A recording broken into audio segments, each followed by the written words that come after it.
Bapak, Ibu, serta anak-anakku sekalian, lingkungan Santa Maria Regina berkah dalam.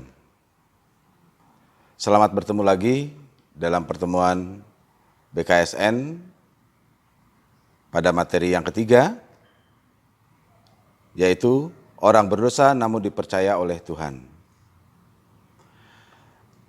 Bapak Ibu sekalian, pada pertemuan pertama dan kedua yang sudah kita lalui, kita diajak untuk memahami diantaranya adalah mengenai Allah itu adalah kasih. Allah adalah kasih itu adalah paradigma, sudut pandang yang harus melekat dalam pikiran kita. Pada materi yang kedua adalah berbicara mengenai Yesus, Raja Kerajaan Surga. Kita diajak untuk memahami bagaimana kita melayani Yesus dengan melayani sesama. Dengan penuh kasih dan tanpa pamrih, tanpa melihat golongan dan kelompok apapun. Tiba saatnya pada pertemuan sekarang ini adalah materi yang ketiga, yaitu orang berdosa namun dipercaya oleh Tuhan. Bapak Ibu sekalian, tujuan dari pertemuan yang ketiga ini adalah kita diajak untuk memahami bahwa Yesus adalah Allah yang hidup dan berkuasa. Kemudian kita diajak untuk memahami bahwa pada dasarnya kita semua adalah orang berdosa. Dan tujuan yang terakhir adalah kita diajak untuk menyiapkan diri untuk menerima perutusan dari Allah. Sebelum kita mulai masuk ke dalam materi ketiga, marilah kita bersama-sama membuka pertemuan ini dengan doa pembukaan. Dalam nama Bapa dan Putra dan Roh Kudus, amin. Tuhan beserta kita, sekarang dan selama-lamanya. Ya Allah yang Maha Rahim, kami bersyukur atas kasih setiamu yang senantiasa menyertai kami. Khususnya di saat kami berada dalam kesulitan hidup. Terima kasih karena pada kesempatan ini Engkau telah mengumpulkan kami kembali sebagai saudara seiman. Kami hendak membaca dan merenungkan sabdamu. Terangi kami semua dengan kuasa Roh Kudus-Mu, agar kami dapat memahami kebenaran sabdamu. Agar kami dapat mengatur hidup kami seturut kehendak-Mu. Demi Kristus Tuhan dan pengantara kami, yang mengasihi kita bersama Roh Kudus, bersama Allah Bapa, kini dan sepanjang masa. Amin. Selanjutnya, marilah kita mendengarkan kitab suci yang diambil dari Lukas bab 5 ayat 1 sampai dengan 11 yang menjadi dasar dari materi ketiga ini. Penjala ikan menjadi penjala manusia. Pada suatu kali, Yesus berdiri di pantai Danau Genesaret, sedang orang banyak mengerumuni dia hendak mendengarkan firman Allah. Ia melihat dua perahu di tepi pantai. Nelayan-nelayannya telah turun dan sedang membasuh jalannya. Ia naik ke dalam salah satu perahu itu, yaitu perahu Simon, dan menyuruh dia supaya menolakkan perahunya sedikit jauh dari pantai. Lalu ia duduk dan mengajar orang banyak dari atas perahu. Setelah selesai berbicara, ia berkata kepada Simon, "Bertolaklah ke tempat yang dalam, dan tebarkanlah jalamu untuk menangkap ikan." Simon menjawab, "Guru, telah sepanjang malam kami bekerja keras dan kami tidak menangkap apa-apa. Tetapi karena engkau menyuruhnya, aku akan menebarkan jala juga." Dan setelah mereka melakukannya, mereka menangkap sejumlah besar ikan, sehingga jala mereka mulai koyak. Lalu mereka memberi isyarat kepada teman-temannya di perahu yang lain supaya mereka datang membantunya. Dan mereka itu datang, lalu mereka bersama-sama mengisi kedua perahu itu dengan ikan hingga hampir tenggelam. Ketika Simon Petrus melihat hal itu, ia pun tersungkur di depan Yesus dan berkata, "Tuhan, pergilah daripadaku karena aku ini orang berdosa." Sebab ia dan semua orang yang bersama-sama dengan dia takjub oleh karena banyaknya ikan yang mereka tangkap. Demikian juga Yakobus dan Yohanes, anak-anak Zebedeus yang menjadi teman Simon. Kata Yesus kepada Simon, "Jangan takut, mulai dari sekarang engkau akan menjala manusia." Dan sesudah mereka menghela perahu-perahunya ke darat, mereka pun meninggalkan segala sesuatu lalu mengikuti Yesus. Demikianlah Injil Tuhan. Bapak Ibu sekalian, ada banyak hal yang menarik dari Injil yang barusan kita bacakan bersama. Pertama adalah, hal yang menarik adalah ketika Yesus meminta Petrus untuk membawa ke tengah danau karena banyaknya orang yang ingin mendengarkan Yesus mengajar. Ada dalam kisah perikop ini, ada hal-hal yang poin-poinnya adalah memang yang menjadi peran utama di sini tampaknya adalah Simon Petrus. Simon Petrus yang sudah kelelahan, diminta Yesus untuk membawa Yesus dengan perahunya. Kemudian Yesus menunjukkan mujizat dengan meminta Petrus untuk menebarkan jalanya, dan di situ tampak hasil yang ditangkap benar-benar di luar dugaan di luar dugaan perkiraan Petrus, yang menyebabkan dia merubah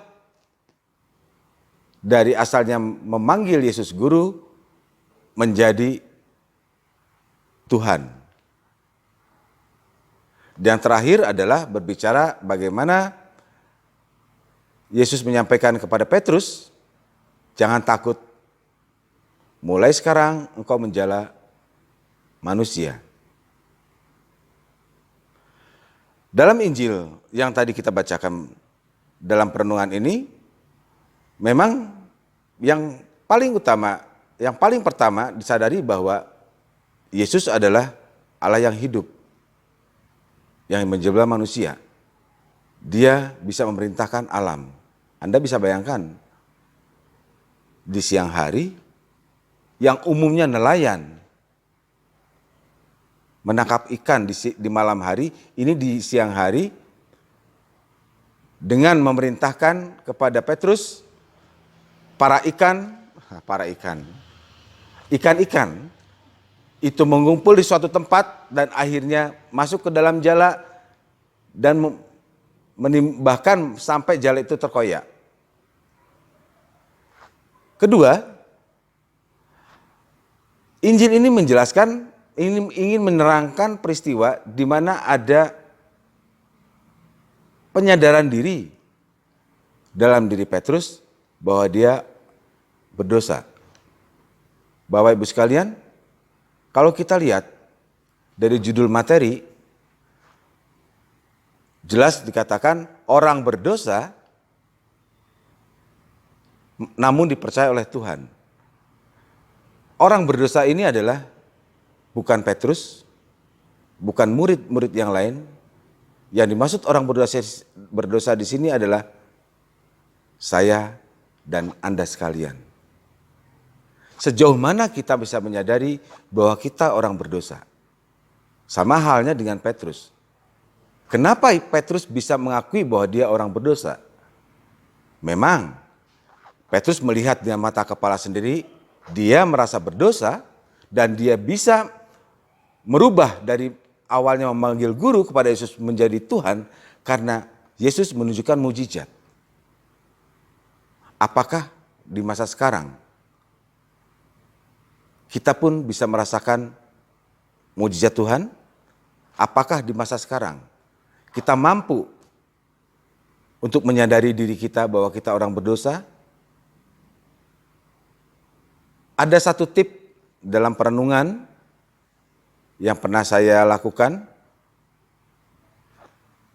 Kita bisa merasa berdosa itu kalau kita mau membuka hati. Kalau kita bisa membuka hati kalau seandainya kita mau belajar rendah hati. Kita bisa rendah hati apabila kita punya keinginan. Agar kita punya keinginan, kita mau meminta rahmat kepada Tuhan agar Roh Kudus memunculkan rasa ingin untuk rendah hati. Ketika rendah hati itu muncul, maka kita akan merasakan bahwa kita memang orang berdosa. Tanpa ada rasa ingin untuk membuka hati, maka kita tidak akan merasakan bahwa kita orang berdosa. Bapak Ibu sekalian, dalam beberapa pertemuan sebelumnya, ada sesuatu yang menarik bagi saya. Kita diskusi di grup WA memunculkan pengajaran-pengajaran atau kalimat-kalimat yang disampaikan oleh Ibu Teresa.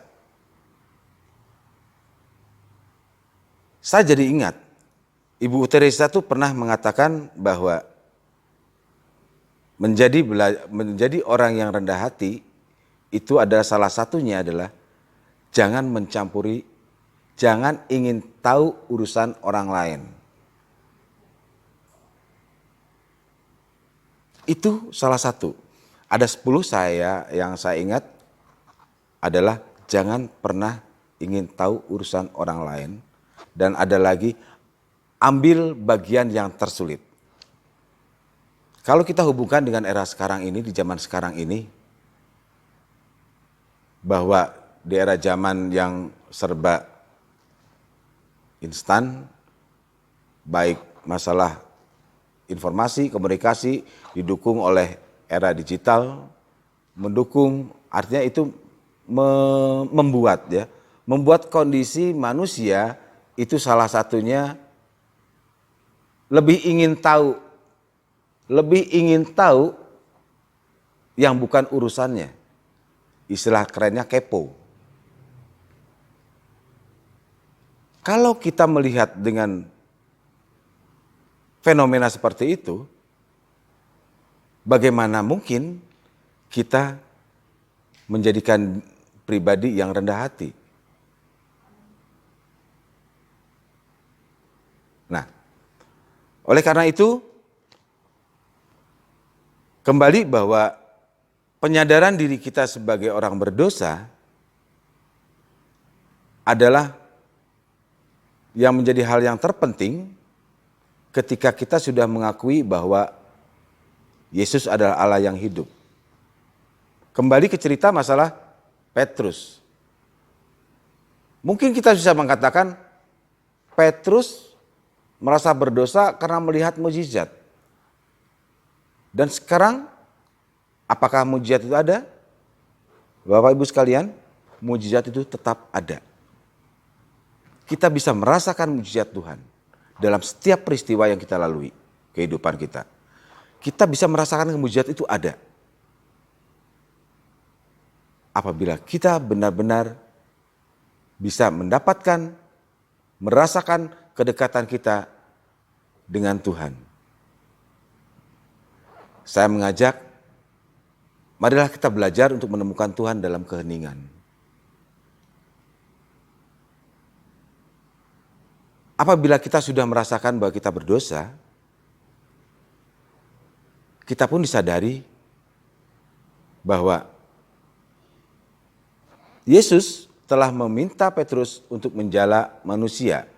Dia memberikan suatu perutusan. Demikian juga kita. Perutusan itu bukan hanya berlaku untuk Petrus, tapi juga untuk kita sebagai umat manusia. Sebagai umat